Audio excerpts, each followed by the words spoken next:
aku Destri. Kali ini aku akan sharing gimana caraku untuk menyelesaikan gelar magisterku dalam waktu 1 tahun saja. Dalam artian, aku bisa menyelesaikan tesisku hanya dalam waktu 1 tahun masa studi. Nah, di video kali ini aku akan share gimana tips-tipsnya sehingga waktu 1 tahun bisa efektif untuk menyelesaikan tesis. Tentunya hal ini juga bisa dilakukan untuk skripsi, karena sama-sama penelitian. Apalagi tesis biasanya memang lebih advance dibandingkan skripsi. Untuk tips kali ini, aku akan membaginya menjadi 3 section, yaitu ide, metode, dan perilaku. Pertama kita bahas ide. Supaya kita bisa menyelesaikan tesis kita dengan waktu yang secepat mungkin, kita harus mempersiapkannya dari pemilihan idenya. Pertama, idenya ini sebaiknya kita milih berdasarkan minatnya kita ada di mana. Karena kalau kita emang sudah minat dengan topik itu, maka sudah barang tentu kita akan seneng aja mencari tahu terkait dengan topik itu. Karenanya pilihlah ide yang sesuai, maksud saya topik yang sesuai dengan minat kita. Kemudian yang kedua, pilihlah kalau bisa nih, kalau misalnya kita punya banyak minat, pilihlah topik itu di minat kalian yang sekiranya sesuai dengan kebijakan pemerintah. Misalnya tahun ini pemerintah lagi menggalakkan apa, di program apa banyak dibahas, stunting atau apa mungkin yang di bidang lainnya, di bidang ekonomi, sebaiknya angkat topik itu. Kenapa? Karena akan lebih mudah mencari gapnya, menekankan permasalahan, serta juga menekankan kenapa penelitian ini penting untuk dilakukan, karena linier dengan program pemerintah. Itu akan menjadi argumen dalam latar belakang. Nah, yang ketiga, pilihlah topik yang cukup banyak dibahas dalam literatur. Kenapa? Karena itu akan membantu dalam tinjauan pustaka kita. Jadi kita tidak akan kesulitan untuk mencari teori-teori ataupun penelitian-penelitian terdahulu yang terkait dengan topik kita. Perlu dipahami di sini, yang saya maksud adalah cukup banyak, bukan sangat banyak. Nah, ini akan kaitannya dengan metode nantinya. Oke, section yang kedua adalah tips di metode. Yang pertama, sebisa mungkin gunakan data sekunder, kalau bisa. Kenapa? Kalau kita pakai data sekunder, kita bisa menghemat waktu lebih banyak. Menghemat waktu dari segi etik, kalau penelitian kesehatan biasanya akan ada etik, dan pengajuan etik itu biasanya perlu waktu cukup lama. Kalau di kasusku, aku pernah mengajukan etik sampai 3 bulan lamanya. Kalau kita pakai data sekunder, biasanya etiknya itu diprosesnya akan lebih cepat. Selain itu, waktu pengambilan datanya akan jauh lebih cepat karena kita menggunakannya data sekunder. Datanya itu sudah ada. Beda halnya memang ada di beberapa kasus kalau permohonan untuk data sekunder ini memang agak lama. Tapi itu menurutku adalah kasus yang jarang, karena sebenarnya kita dari sebelum ujian ataupun saat akan ujian, begitu proposal sudah di-ACC, saat itu pun kita sudah mulai berproses untuk melakukan permohonan data. Jadi harusnya waktunya bisa lebih diefisiensikan. Oke, kalau misalnya nggak bisa memakai data sekunder dan terpaksa harus menggunakan data primer, saranku untuk tips selanjutnya adalah jangan mengambil skup wilayah atau cakupan yang terlalu luas. Indonesia misalnya, jangan terlalu luas untuk mengambil skup. Kenapa? Karena kalau semakin luas skup wilayah yang kita ambil, maka jumlah sampelnya pun harus merepresentasikan wilayah itu semakin banyak juga, jadinya jumlah sampel yang diperlukan, dan pastinya waktu pengambilan datanya akan semakin lama. Belum lagi segala kemungkinan eksternal faktor yang mempengaruhi pengambilan data itu akan jauh lebih kompleks, akan lebih ribet kalau kita misalnya ngambil skup wilayah yang sangat luas. Karena itu lebih spesifik pengambilan wilayahnya itu akan lebih mempermudah kita. Karenanya di sini adalah pinter-pinternya kita untuk memilih wilayah untuk dilakukan pengambilan datanya, sehingga wilayah yang kita bisa pilih itu bisa sesuai dengan latar belakang. Jadi cari wilayah yang karakteristiknya itu sekiranya bisa menjadi latar belakang dari pengambilan wilayah itu menjadi tempat lokasi pengambilan data kita. Di sini main cerdiknya. Oke, masih seputaran dengan kalau misalnya terpaksa harus memakai data primer, tips selanjutnya adalah jangan ambil desain metode yang kompleks. Kalau misalnya berbicara penelitian di kesehatan komunitas yang seperti aku lakukan, Jangan ambil metode yang cohort ataupun case study, karena menurutku itu akan mengambil waktu pengambilan data yang lebih lama dan juga lebih rumit. Meskipun dalam beberapa kasus mungkin bisa diselesaikan dengan cepat, tapi kalau mau antisipasi dari awal, sebaiknya hindari desain metode ini.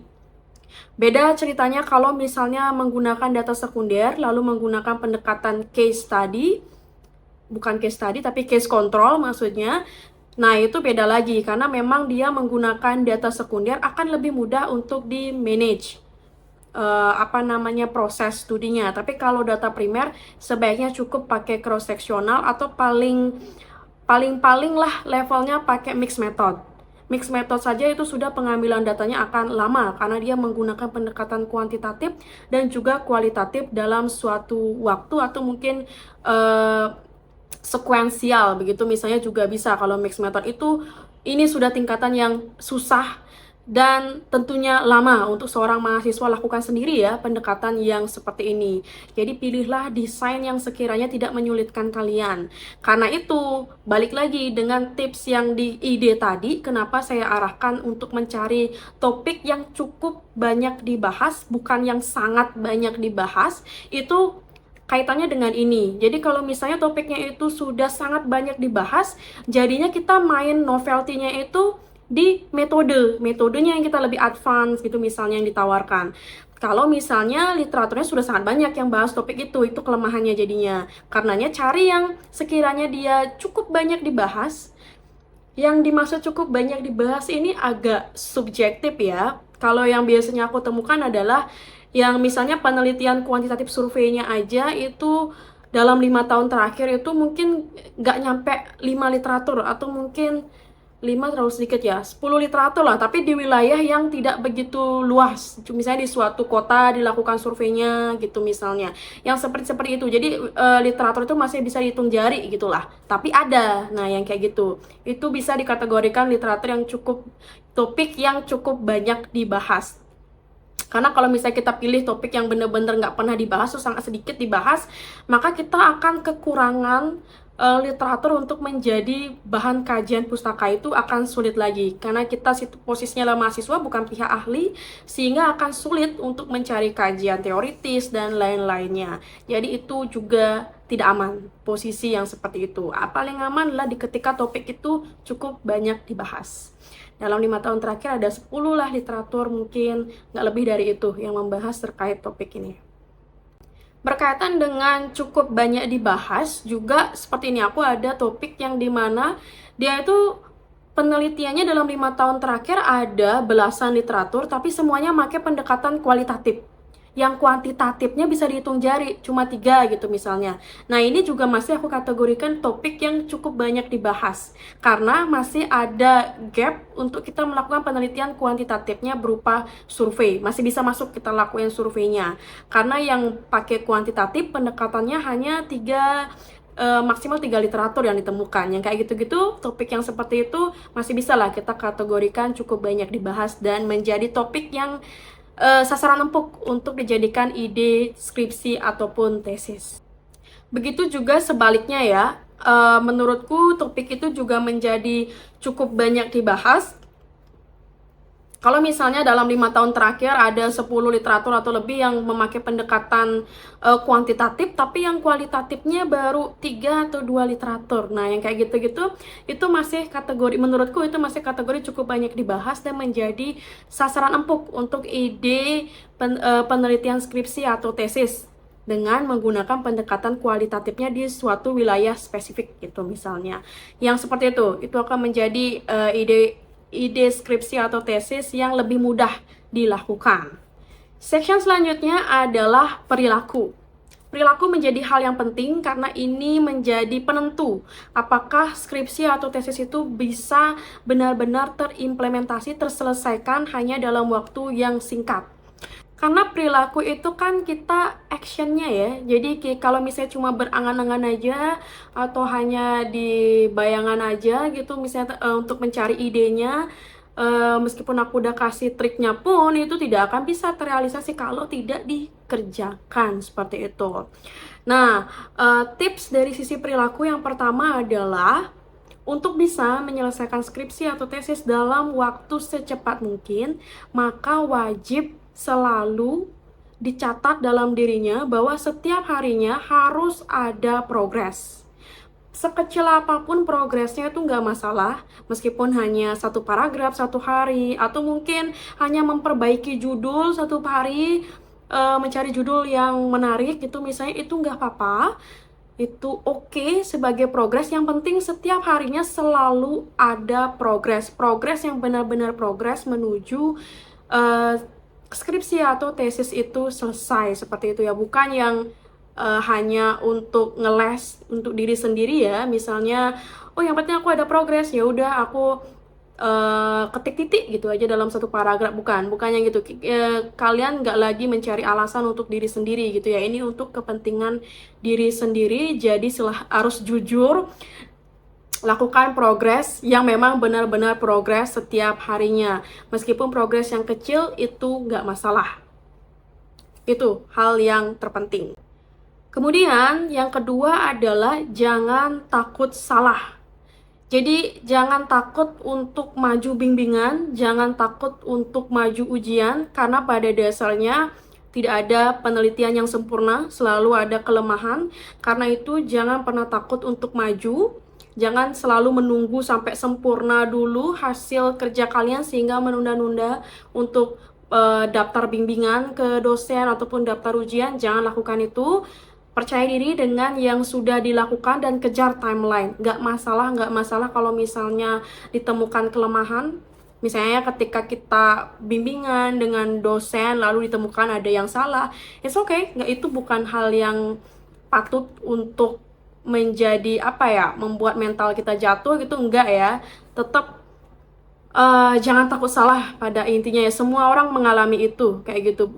Jadi jangan memasang target yang terlalu tinggi untuk tesis dan skripsinya. Misalnya ketika bimbingan 0 revision gitu, itu hampir mustahil seperti itu. Karena itu jangan berusaha untuk sempurna. Udah pasang timeline yang ketat, sebisanya kejar timeline yang ada sampai bisa menyelesaikan skripsi dan tesis itu dalam waktu yang sesingkat-singkatnya kayak gitu. Oke, untuk yang selanjutnya ini adalah untuk perilaku di tahapan awal. Jadi misalnya kita itu udah punya ide, kalau udah punya ide berarti kita udah searching literatur dong, keberadaan literatur terkait topik itu apakah cukup banyak atau enggak, kemudian apakah kita minat dengan ide itu udah dilalui harusnya. Begitu kita punya ide, langsung buat draft rancangan. Draft rancangannya ini nggak usah banyak-banyak, cukup kira-kira latar belakang yang mau ditekankan apa, gapnya apa. Misalnya belum banyak penelitian kuantitatif yang menggali topik ini, itu gap yang mau dimunculkan dalam proposalnya. Kemudian metodenya apa, mau pakai survei, kemudian misalnya wilayahnya di mana, perhitungan sampelnya mau pakai apa, kemudian metode sudah, di mana, jumlah sampel, kemudian ada lokasi, instrumennya, instrumen kuesionernya itu mau pakai kuesioner yang mana, apakah mau menduplicate kuesioner milik orang lain yang terpublish, atau misalnya mau mengembangkan sendiri. Kalau mengembangkan sendiri dasarnya apa, metode validasinya apa. Jadi siapkan kerangka ini terlebih dahulu, draft kasarnya, baru kemudian menghadap ke dosen pembimbing. Kenapa lakukan ini? Ini adalah untuk meminimalisir kalau misalnya di pertengahan jalan dosennya baru bilang kurang srek dengan idenya kayak gitu ya. Jadi untuk menghindari hal itu supaya tidak 2 kali kerja, pastikan bahwa konsep dari penelitiannya itu sudah didiskusikan di awal oleh dosennya ke dosen pembimbingnya. Konsep yang aku maksud itulah mencakup dari latar belakang ataupun gap yang mau dimunculkan, kemudian juga metodenya. Seperti yang tadi, kalau misalnya kuantitatif berarti ada sampel, ada lokasi, kemudian ada instrumennya. Dan waktu pengambilan data itu teknisnya mau bagaimana, apakah pakai enumerator atau mau ambil sendiri. Nah, yang seperti itu, selanjutnya juga analisa data. Sorry, ini ketinggalan. Analisa datanya mau sampai mana? Apakah cukup di univariabel, bivariabel, atau multivariabel? Nah, ini sudah konsep dari penelitiannya, konsep kasarnya. Ini di bawah dosen pembimbing. Kalau ini di-approve, baru bisa lancar untuk membuat bab 1, bab 2, bab 3, sampai bab 4-nya. Ini baru proposal, kayak gitu. Jadi kalau misalnya nih kita dari bimbingan cuma bawa ide, pasti dosen pembimbingnya juga mungkin kurang terbayang ini mau dibawa kemana idenya. Ujung-ujungnya disuruh buat bab 1 misalnya, sudah buat bab 1 baru ketemu research question. Nanti kan belum terlalu kelihatan rancangan penelitiannya kalau baru sampai sana dibawakan. Ibaratnya kalau kita nggak ceritakan rancangan penelitiannya, pasti dosen pembimbingnya juga nggak akan tahu rancangan penelitian kita tuh mau kayak gimana. Jadinya ditunggu sampai di bab 4. Bab 4 itulah metode penelitian. Nanti baru sampai bab 4 baru tidak sesuai, misalnya dosen pembimbingnya kurang sreg dengan metode kita, udah sampai di bab 4 disuruh ganti judul. Nah, yang begini-begini yang harus dihindari. Jangan sampai kita bola-balik, buang-buang tenaga, sudah di bab 4 diminta ganti judul. Seperti itu. Untuk menghindari hal itu, sebaiknya dari bimbingan pertama, kita wajib bawa konsep kasar dari penelitiannya. Supaya nggak kayak kasus yang tadi, udah di bab 4, disuruh ganti judul. Seperti itu. Kemudian, yang terakhir di bagian perilaku, itu adalah tips ketika bimbingan. Khususnya untuk yang dosen pembimbingnya sibuk. Yang aku lakukan untuk menghadapi dosen yang cukup sibuk itu adalah ketika bimbingan jangan berupaya minimal. Maksudnya gini, berupayalah maksimal ketika bimbingan. Dalam artian, misalnya ini adalah bimbingan pertama, kalau bisa sampai bab 2, bawa sampai bab 2. Kalau bisa sampai bab 4, bawa sampai ke bab 4. Jangan terlalu bertahap. Kalau bisa bawa banyak, langsung aja bawa banyak. Kenapa? Karena mengingat dosennya sibuk, jadi kita langsung aja bawa banyak babnya, sekalian direvisi, sekalian perbaikan, seperti itu. Jadi memang kitanya harus niat dan rajin untuk membuat proposalnya sampai bab sebanyak mungkin. Jangan menunggu bimbingan per babnya. Itulah kunci dari yang tadi. Kalau kita kerangka dasarnya itu, kasarnya itu sudah di ACC oleh dosen pembimbing, maka kemungkinan dibatalkan sampai ke bab 4-nya kan lebih minim. Karena itu kita kan pede untuk buat sampai ke bab 4. Nah, karena itulah setiap bimbingan kita jadi bisa bawa sampai bab 4. Atau mungkin kalau sudah selesai ujian proposal, bawa bab hasilnya diikuti dengan draft diskusi gitu. Belum sampai nulis diskusinya full, tapi kita udah bilang rancangan diskusinya mau ditulis seperti apa, yang kayak gitu. Jadi kita harus berupaya lebih ketika bimbingan, mengingat dosen biasanya sibuk, seperti itu. Ini adalah tips untuk bimbingan cepat dan cepat di-approve. Selain itu juga, kalau misalnya kita menemukan masalah dan memang ingin dibahas ketika bimbingan, sebaiknya kita pribadi juga bawa solusi untuk masalah itu. Jadi ketika bimbingan, kita cuma menawarkan jadinya, apakah sebaiknya kalau misalnya kita ambil langkah ini, kira-kira apakah bisa ya Prof, bisa ya Dok, atau bisa ya Bu, bisa ya Pak, ya, biar tinggal kayak gitu ketika bimbingan. Jadi nggak sama-sama nggak lama ketika memutuskan langkah selanjutnya, karena kita nggak kosong, kita udah bawa solusi-solusi dari hasil pemikiran kita sendiri. Jangan takut salah, itu juga poin pentingnya. Nah, itu tadi tips-tips singkat dari aku terkait gimana sih triknya untuk menyelesaikan tesis atau skripsi dalam waktu sesingkat mungkin. Dalam waktu setahun deh, maksimal. Bisa diselesaikan tesis atau skripsinya. Semoga tips dan trik yang tadi itu membantu dan relevan buat kalian semua. Jadinya kalian juga bisa menyelesaikan tesis dan skripsinya maksimal banget dalam waktu 1 tahun. Sampai jumpa di tips selanjutnya.